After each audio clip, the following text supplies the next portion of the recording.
Hai, selamat datang di episode pertama Simply Indonesian Podcast. Aku mau cerita sedikit. Jadi, beberapa minggu terakhir, sebelum akhirnya aku meluncurkan episode pertama ini, aku melakukan sedikit riset. Jadi aku cari tahu bagaimana cara membuat kanal YouTube, cara bergabung ke Spotify, bagaimana cara promosi program kita ke publik supaya orang tuh mau dengar. Dan pastinya di era digital sekarang ini, kita juga harus ikutin perkembangan teknologi. Gimana cara sunting atau edit video dengan cara yang terbaru. Dan juga edit podcast tentunya. Dan hasilnya, sejujurnya aku lumayan kaget. Kenapa?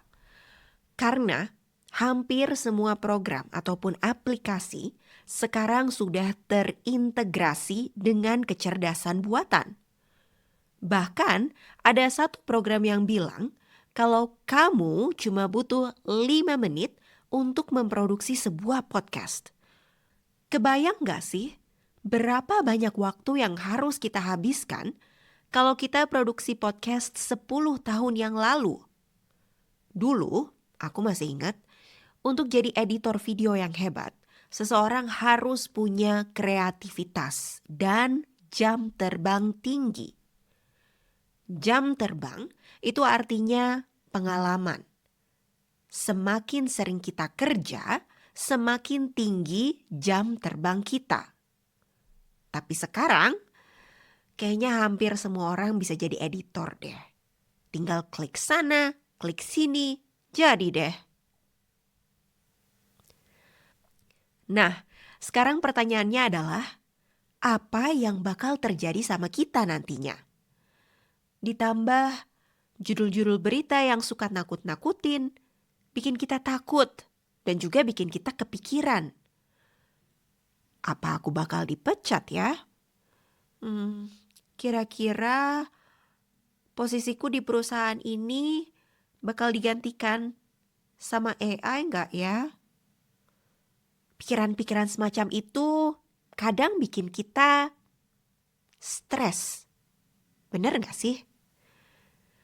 Oke, sekarang daripada kita sibuk-sibuk memikirkan hal-hal yang belum tentu terjadi, coba pelan-pelan kita saling bertukar pikiran. Kira-kira apa aja sih kelebihan atau sisi positif dan kekurangan atau sisi negatif dari kecerdasan buatan? Supaya kita tidak berat sebelah atau bias pada suatu opini. Coba kita mulai dari yang paling nyata. Dari yang paling jelas dulu ya. Yang pertama, AI dapat meningkatkan efisiensi dan produktivitas kita. Coba bayangin, kamu punya seorang asisten pribadi yang gak pernah tidur. 24 jam selalu tersedia buat kamu.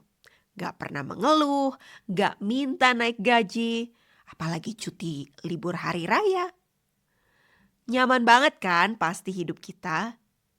Tapi semuanya bisa terjadi selama dilakukan dengan cara yang benar dan tepat sasaran. Tepat sasaran artinya berhasil mencapai target yang dituju. Jadi memakai AI itu juga ada trik-trik khusus loh, bukan cuma sekedar pakai. Supaya nggak malah menjadi kontraproduktif. Salah satunya adalah dengan menulis instruksi atau perintah yang kamu mau dengan data dan informasi selengkap mungkin. Sedetil-detilnya, semuanya ditulis. Jadi si AI, si GPT atau si Gemini bakal ngerti apa yang kamu sebenarnya mau. Hanya dalam 10 detik saja, Kak GPT udah tahu obat apa yang harus aku beli untuk sembuhin masalah hidungku yang tersumbat ini. Langsung aja aku pergi ke apotek dan Tada! 1 hari kemudian, aku bisa kembali bernafas seperti biasa. Tapi, ada tapinya.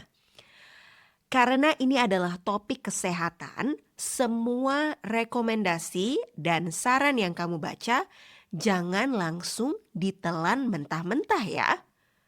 Oh, ini adalah sebuah peribahasa yang sangat bagus. Jangan ditelan mentah-mentah.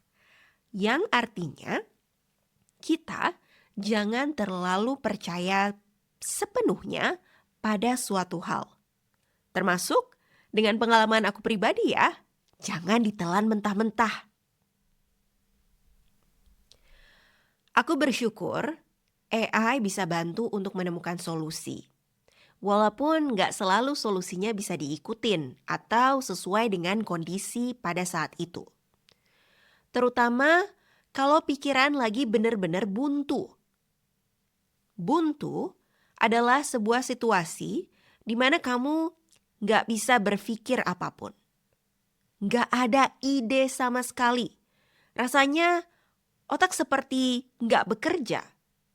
Otak buntu. Sebelum teknologi seperti kecerdasan buatan muncul, kalau otak lagi buntu, kebanyakan orang berusaha cari hiburan. Misalnya nonton TV, denger radio, baca buku, atau main game. Sekarang nggak perlu lagi cari hiburan. Otak bakal lebih jarang buntu deh. Cukup tulis perintah dan ide terbaru langsung muncul lagi. Nah, dari sudut pandang ini, AI bisa jadi teman untuk bertukar ide. Walaupun aku sendiri kurang yakin sih apa ide-idenya asli ya. Karena mungkin kamu sudah tahu atau pernah dengar istilah kecerdasan buatan yang berhalusinasi. Ia bisa menciptakan sebuah ide yang mungkin awalnya terdengar asli dan masuk akal, ditambah lagi dengan dukungan literatur atau sumber-sumber yang membuatnya semakin terdengar meyakinkan.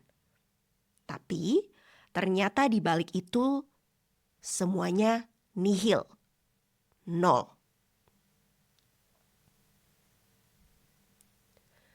Di satu sisi, kehadiran AI kedengarannya seperti penyelamat hidup kita. AI bisa mempermudah hidup kita, tapi di sisi lain, kehadirannya juga bisa menjadi bumerang, bisa berbalik arah kalau tidak diatur penggunaannya. Kita sebagai manusia terkadang terlalu terbuai, terlena, merasa nyaman kalau semuanya bisa dilakukan dengan AI. Dari awalnya hanya untuk pekerjaan-pekerjaan yang sulit dan membosankan, sekarang banyak tugas kreatif dan analisis pun bisa dilakukan oleh kecerdasan buatan. Lama-lama yang ditakutkan adalah kita sebagai manusia akan berhenti berpikir secara mandiri karena terlalu mengandalkan AI agar berpikir untuk kita. Otak manusia kita akan menjadi manja atau malas untuk berpikir sendiri. Tentunya kita nggak mau dong jadi makhluk hidup, tapi pikirannya diatur oleh komputer. Hal ini juga pelan-pelan mulai terlihat dari fenomena AI slop yang semakin umum di halaman media sosial. AI slop adalah konten digital berkualitas rendah yang diproduksi secara massal oleh kecerdasan buatan. Semuanya pakai kata-kata yang mirip-mirip, struktur tulisan yang hampir sama, konten di internet pun terasa seragam dan semakin sulit mencari kreativitas yang asli. Ide-ide orisinal menjadi terasa berharga karena semakin jarang untuk ditemui. Di mana itu adalah jati diri, identitas dari seorang pribadi. Gunakanlah AI secara bijak supaya kita tidak akan pernah kehilangan identitas dan jati diri sebagai seorang manusia. Beberapa tips yang bisa kamu terapkan untuk menggunakan teknologi kecerdasan buatan secara bijak. Yang pertama, kamu bisa jadikan AI sebagai, dalam tanda kutip, anak magang digital. Jadikan ia sebagai alat untuk melakukan hal-hal yang membosankan, supaya kamu bisa fokus ke hal-hal strategis. Yang kedua, jangan lupa untuk selalu cek fakta yang berhubungan dengan tanggal, nama, dan informasi penting seperti ceritaku tadi tentang alergi. Dan yang terakhir, tetaplah bercerita. Masukkan jati dirimu ke dalam karya yang kamu buat. Pakai kata-kata dan struktur kalimat yang terdengar seperti kamu banget. Jangan biarkan kecerdasan buatan menuliskan semua karya atas namamu. Makasih buat yang udah dengerin podcast ini. Skrip podcast ini bisa kalian dapetin secara gratis di bagian deskripsi.